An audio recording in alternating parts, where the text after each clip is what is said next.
जब हम नोवोलैक को हीट करेंगे फॉर्मेल्डिहाइड के साथ तो एक क्रॉस लिंकिंग पॉलीमर बनेगा। सो वो क्या होगा, एक इनफ्यूजिबल सॉलिड मास, फ्यूज ना होने वाला, मीन्स हीट करके हम उसको दोबारा से मोल्ड नहीं कर सकते, एक इनफ्यूजिबल सॉलिड मास बन जाएगा जिसको क्या बोलते हैं, बेकेलाइट, कॉल्ड BAKELITE, बेकेलाइट। सो वो यूज कहाँ पे होगा, पहले हम यूजेस लिख ही लेते हैं चलो। It is used for making combs. जो बेकेलाइट है कहाँ यूज होता है, it is used in making combs, phonograph records, electrical switches,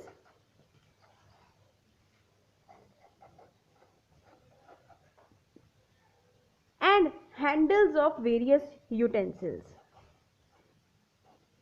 Handles of utensils, handles बनाने में काम आता है। Handles of various utensils. और इसका स्ट्रक्चर देख लेते हैं तो कैसा होगा। सी इसको सिंप्लीफाई करके देखने की कोशिश करते हैं। क्या होगा, बेसिकली सबसे पहले हम क्या बना लेते हैं, बेंजीन रिंग्स बना लेते हैं, जो सबसे इजी काम हम कर सकते हैं। उनको ज्वाइन कर देते हैं CH2 यूनिट्स के साथ। बेंजीन की जगह हम फिनॉल भी बोल सकते हैं, हम फिनॉल रिंग्स बना लेते हैं, बेंजीन विद OH, और उनको ज्वाइन कर दिया CH2 के साथ, जो ऊपर हम काम कर ही रहे थे, CH2। So benzene is joined with OH, CH2 like this. यहाँ पहले हमने सिर्फ ऑर्थो पे लिंकेज की थी CH2 यूनिट्स की। सो बेकेलाइट में क्या होगा, क्रॉस लिंकिंग पॉलीमर है तो पैरा पे भी CH2 की लिंकेज बना देते हैं like this. Ortho and para दोनों पे CH2 की लिंकेज, और नीचे CH2 को ज्वाइन कर देते हैं फिर फिनॉल।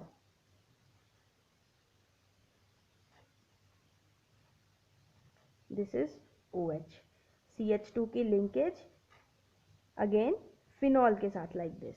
एंड वो फिनॉल्स आपस में भी किस तरह ज्वाइन होंगे, with linkage of CH2 at ortho position like this.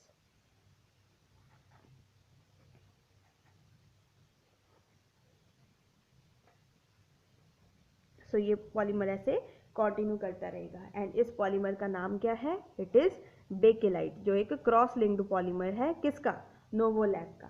जब हम नोवोलैक को रिपीट करेंगे क्रॉस लिंकिंग करने में, so we will get bakelite as the product. So this was the third type of polymer which is formed using condensation polymerization. किसकी condensation polymerization, किस, phenol की condensation polymerization with formaldehyde, जिसका formula हमने देखा क्या है, which is HCHO। So next हम क्या करेंगे, last type of polymer formed by condensation polymerization. So the last polymer formed by condensation polymerization is melamine formaldehyde polymer. So हम उसको डिस्कस करते हैं कि वो कैसे बनता है। What is melamine formaldehyde polymer?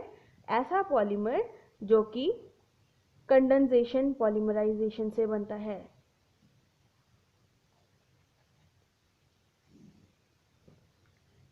इसको डिस्कस करने से पहले हमें मेलामाइन का फॉर्मूला पता होना चाहिए। So what is basically melamine? Melamine is a 6 membered molecule. So वैसे तो बेंजीन भी 6 मेंबर्ड है, लेकिन मेलामाइन की खासियत क्या है कि ऑल्टरनेट C और N बॉन्ड्स होंगे। सबसे पहले हम क्या करते हैं, ऑल्टरनेट C और N बॉन्ड्स बनाते हैं, C N और C हमने बना लिए। और क्या होगी, डबल बॉन्ड होगा, ऑल्टरनेट डबल बॉन्ड और ऑल्टरनेट C एंड N भी। एंड जहाँ पे कार्बन है, नाइट्रोजन की वैलेंसी तो पूरी है 3C हर जगह, यहाँ पे 2 और 1, 3 बॉन्ड पूरे, 2 और 1, 2 और 1। नाइट्रोजन की वैलेंसी कंप्लीट है, लेकिन कार्बन की एक वैलेंसी कम है। It is 1 2 and 3. So to complete the valency of carbon हम वहां पे NH2 लगा देंगे like this, NH2 NH2. So NH2 और NH2 मॉलिक्यूल लगाने पर ये हमें मिल गया जो मॉलिक्यूल, दैट इज मेलामाइन. सो हमें करना क्या है, मेलामाइन को रिएक्ट करवाना है किसके साथ, फॉर्मल्डिहाइड के साथ, HCHO. So melamine formaldehyde polymer is formed by condensation polymerization, किसकी, मेलामाइन की और फॉर्मल्डिहाइड की. और हमें मिलेगा क्या, we will get, ये जो NH2 में ये वाला H है, सी मैं इसको डिपिक्ट कर रही हूँ, this NH2 molecule is like this, इधर वाला पार्ट मैंने नहीं लिखा. सो फॉर्मल्डिहाइड का मैं कौन सा हिस्सा ले लेती हूँ, ये वाला हिस्सा. चलो फॉर्मल्डिहाइड में पूरा ही लिख लेती हूँ. सो व्हाट विल हैपन, जब मैं एक एसिड डाल दूंगी बीच में, सो क्या होगा, ये जो NH2 का एक H जाएगा और यहाँ से C अगर मैं लॉस करवाऊँ H पॉजिटिव का, यहाँ पे अटैक करवाऊँ, सो ये ऊपर जाएगा. So it will form CO negative H और यहाँ पे H लग जाएगा. So what will basically happen is, ये वाला जो H है वो निकल जाएगा यहाँ पे आने के लिए. सो ये यहाँ से एक H निकल के उसके पास जाएगा O नेगेटिव के पास, तो ये OH बन जाएगा. So this will be CH2OH moiety. So C यहाँ से H जाएगा इस O नेगेटिव के पास, सो CH2OH बन गया. और यहाँ पे जो बॉन्ड फ्री है वो किसके साथ लग जाएगा, नाइट्रोजन के साथ, लाइक दिस. सो NH और CH2OH बन जाएगा. सो अगर मैं इस मॉलिक्यूल को कंप्लीट करने की कोशिश करूं तो व्हाट विल हैपन इज कि एक रेजिन इंटरमीडिएट बनेगा. वो कैसा बनेगा, मेलामाइन मॉलिक्यूल पहले हम बना लेते हैं H2N. Let us keep it side कि हमने देखना था कि मैकेनिज्म क्या है. सो बेसिकली होगा क्या, NH2 ये कार्बन है, nitrogen, again nitrogen, carbon, nitrogen, again carbon and nitrogen. So alternate double bonds हैं लाइक दिस. और यहाँ पे क्या चीज़ इंपॉर्टेंट है, यहाँ पे इंपॉर्टेंट है NH बनेगा, NH, एक H चला गया है और CH2, ये NH चीज़ आ गई, CH2OH मॉलिक्यूल लग जाएगा. सो CH2OH. सो ये जो चीज़ हमारे पास बनी है, दिस इज रेजिन इंटरमीडिएट. ये एक इंटरमीडिएट प्रोडक्ट है जो बनती है मेलामाइन और फॉर्मल्डिहाइड के आपस में रिएक्शन से. हम जब इसकी आगे पॉलीमराइजेशन कर देंगे, let me use some other pen to depict कि अब आगे क्या होगी, रेजिन इंटरमीडिएट की पॉलीमराइजेशन. सो रेजिन इंटरमीडिएट की पॉलीमराइजेशन कर देने से हमें जो मॉलिक्यूल मिलेगा दैट विल बी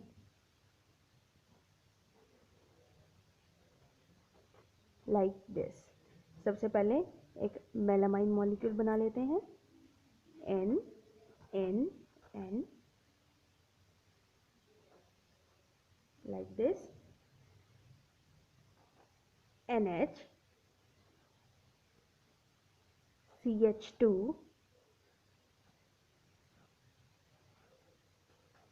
और नीचे जो NH है, यहाँ पे जो NH था, यहाँ रेजन इंटरमीडिएट में हम क्या लगाना भूल गए, सॉरी, NH2 यहाँ पे लगा देते हैं, इस कार्बन के साथ NH2 था. सो ये NH2 जो ये वाला था ऐसे ही इंटरमीडिएट के साथ कंबाइन करके यहाँ पे भी CH2OH बनाता रहेगा.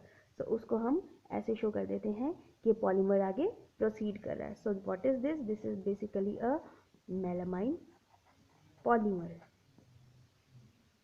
सो this was all about the polymers which are formed using condensation reaction, यानी जिसमें कोई साइड प्रोडक्ट एलिमिनेट होगी लाइक वाटर.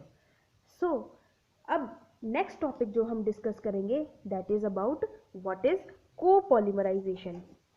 हमने होमोपॉलीमर्स डिस्कस किए जिनमें मॉलिक्यूल्स जो हैं बनते हैं, पॉलीमर मॉलिक्यूल्स बनते हैं एक ही तरह के मोनोमर से। सो व्हाट इज कोपॉलीमराइजेशन अगर हम डिस्कस करें तो, सो कोपॉलीमराइजेशन, थोड़ी सी इसकी डिटेल लिखेंगे। कोपॉलीमराइजेशन is a polymerization reaction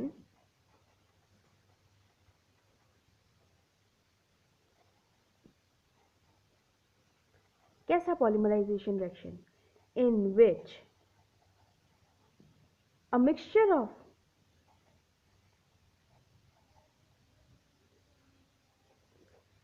किसका mixture, more than one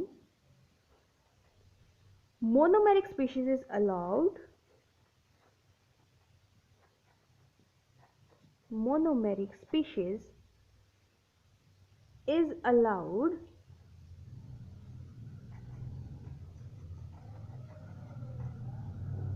to polymerize, एक दूसरे के साथ रिएक्ट करती हैं दो अलग तरह के monomeric units, and form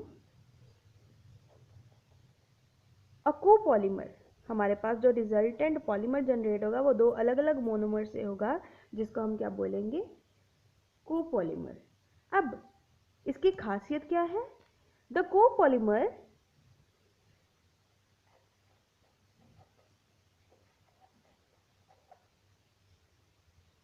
can be made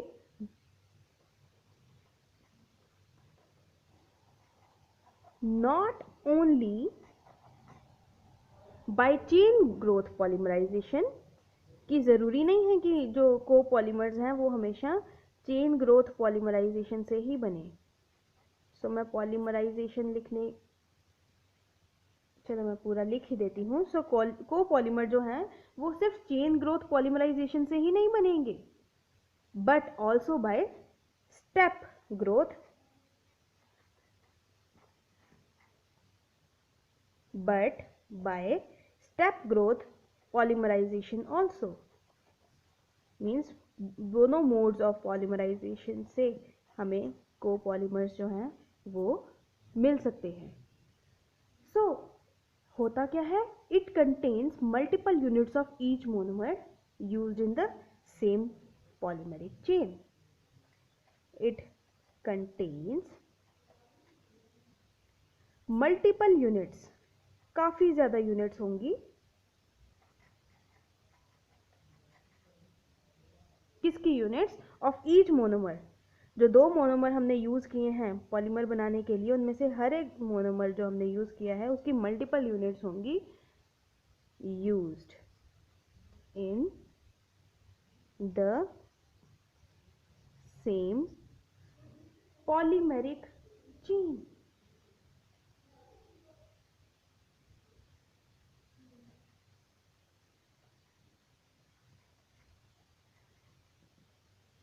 अगर हम कोपॉलीमराइजेशन की एग्जाम्पल देखना चाहें, सो कोपॉलीमर्स की एग्जाम्पल क्या है, एनी आइडिया, हमने पहले भी कोपॉलीमराइजेशन डिस्कस की थी। एनी आइडिया अबाउट कोपॉलीमर, आपको याद है हमने ब्यूना एस रबर के बारे में डिस्कस किया था। If you people are familiar, तो हमने ब्यूना एस रबर डिस्कस की थी, जो कि कैसे बनती है 1,3-ब्यूटाडाइन का रिएक्शन करने से, किसके साथ, स्टायरीन के साथ। सो इसकी एक एग्जाम्पल अगर हम डिस्कस करना चाहें, सो what is that, it is, so the example of a copolymer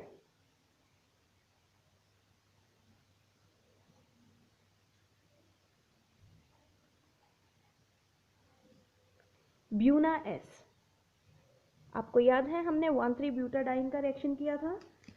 सो सबसे पहले क्या लेंगे हम, एन मॉलिक्यूल्स लेंगे, किसके, CH2 double bond CH, CH double bond CH2। So first और थर्ड पोजीशन पे हमारे पास क्या है, double bond. So 1 3 but for 4 carbon, 4 carbon हैं, सो ब्यूट। फर्स्ट और थर्ड पोजीशन पे क्या है, ईन, लेकिन 2 हैं, सो डाईईन। 1,3-ब्यूटाडाइन मॉलिक्यूल का रिएक्शन हमने किया था किसके साथ, स्टायरीन के साथ। स्टायरीन क्या है, it is just ethene molecule जिसमें हमने एक H की जगह पे क्या लगा दिया है, C6H5 unit, which is this. So this is styrene. हमने 1,3-ब्यूटाडाइन को स्टाइरिन के साथ रिएक्ट करवाया और प्रोडक्ट क्या मिली हमें, लेट अस सी. हम पहले ये रिएक्शन कर चुके हैं लेकिन फिर भी रिपीट करने के लिए, what the reaction will be. So CH2, मैंने बोला था कि जहाँ पे सिंगल बॉन्ड है वो डबल हो जाते हैं एंड जहाँ पे डबल बॉन्ड है वो सिंगल हो जाते हैं. सो it is CH2 single bond CH, double bond CH, CH2 CH with a styrene molecule C6H5 CH2 and N. सो हुआ क्या है, यहाँ पे जो CH2 था ये डबल बॉन्ड टूट गया है वहाँ सेम स्टाइरिन मॉलिक्यूल के साथ कंबाइन करने के लिए. This is STYRENE styrene. CH2 ये बॉन्ड टूट गया, इसका एक इलेक्ट्रॉन यहाँ आया, इसका एक इलेक्ट्रॉन यहाँ आया, यहाँ डबल बॉन्ड बन गया और यहाँ से ये सिंगल बॉन्ड्स बन गए. सो CH2 single bond CH, double bond CH बन जाएगा. CH2 single bond CH, double bond CH. आगे कंटिन्यू होगा CH2, उसने आगे किसके साथ ज्वाइन करना है, इस CH2 ने इस कार्बन के साथ जिसके साथ क्या लगा हुआ है, एक benzene ring. So CH benzene ring, ये बॉन्ड आगे टूट जाएगा which is this CH2N. So this is a copolymer. So हम कोपॉलीमर्स की थोड़ी सी खासियत लिख लेते हैं. सो कोपॉलीमर्स में होता क्या है, basically copolymers have properties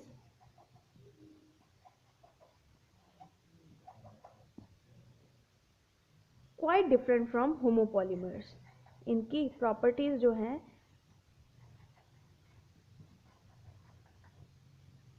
homopolymer से, यानी ऐसे पॉलीमर्स जो एक ही मोनोमेरिक यूनिट से बनते हैं उनसे डिफरेंट होती हैं.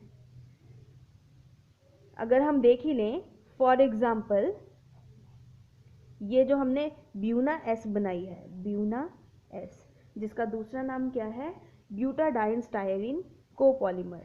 So for example butadiene styrene copolymer is quite tough, is quite tough and is a good substitute for natural rubber, and is a good substitute. Natural rubber का बहुत अच्छा सब्सटीट्यूट है ब्यूना एस. हम natural rubber की जगह इसको भी use कर सकते हैं. It is used in the manufacture of auto tyres. अब ये यूज कहाँ होता है, it is used in the manufacture of auto tyres, floor tiles,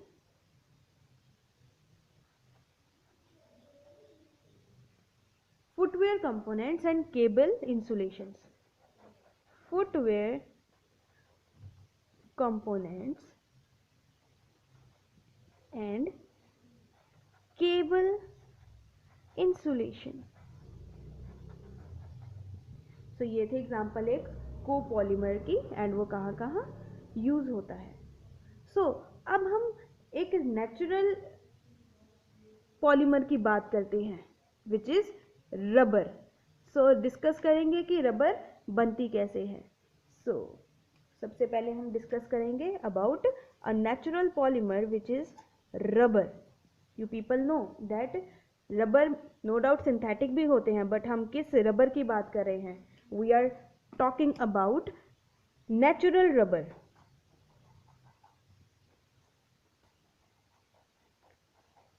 so natural rubber की हम कुछ खासियत लिख लेते हैं. सबसे पहले तो नेचुरल रबर क्या है,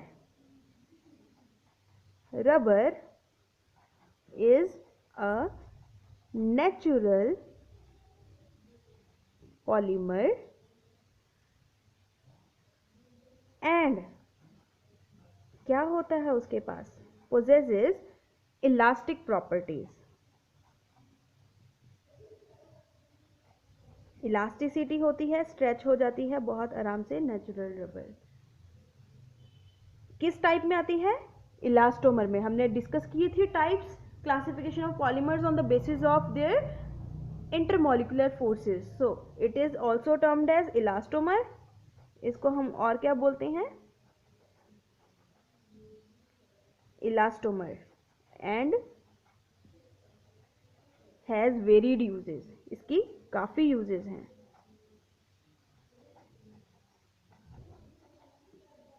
it is manufactured from rubber latex. अब ये बनती कैसे है? It is manufactured from rubber latex. Latex एक बायोलॉजिकल टर्म है। नेचुरली ऑब्टेन जो सोर्सेज होते हैं उनमें लेटेक्स प्रेजेंट होता है, रबर लेटेक्स से बनती है। एंड बेसिकली ये है क्या? Which is a colloidal dispersion. Colloidal dispersion surface chemistry chapter में हमने कोलॉइड्स पढ़े थे, जिनमें दो अलग तरह के मॉलिक्यूल्स होते हैं। दो अलग तरह के मीडियम्स होते हैं, एक डिस्पर्स्ड मीडियम और एक डिस्पर्स्ड फेज। डिस्पर्शन मीडियम होता है जिसको हम एक सॉल्वेंट की तरह लेते हैं, अगर हम सॉल्यूशन की बात करें जो ज़्यादा क्वांटिटी में, उसमें कुछ सॉल्यूट पार्टिकल्स यानी डिस्पर्जन मीडियम प्रेजेंट होगा। सो डिस्पर्जन मीडियम में जब डिस्पर्स्ड फेज प्रेजेंट हो, उसको हम कंपेयर कर सकते हैं जब सॉल्वेंट में सॉल्यूट प्रेजेंट हो। सो जैसे सॉल्यूशन है वैसे ही हम कोलॉइड को बोल सकते हैं। सो विच इज रबर लेटेक्स क्या है? कि कोलॉइडल डिस्पर्जन है। किसकी? रबर की, वाटर में। सो वाटर के अंदर क्या है? Rubber. Colloidal dispersion of rubber in water. अब ये लेटेक्स मिलता कहाँ से हमें? दिस लेटेक्स, ये जो रबर लेटेक्स है, is obtained from the bark of rubber tree.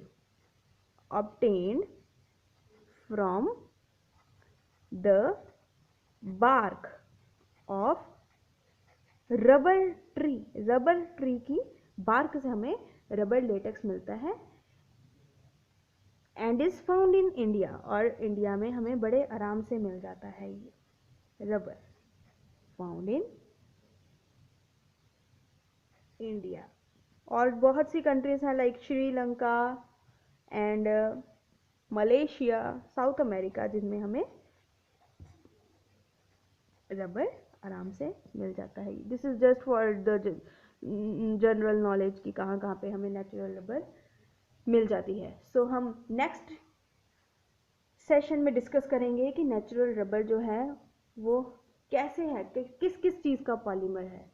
So I hope students आज तक के सेशन में आपको जो हमने चीज़ें डिस्कस की वो समझ आई होंगी। So please do like, comment and subscribe. Thank you.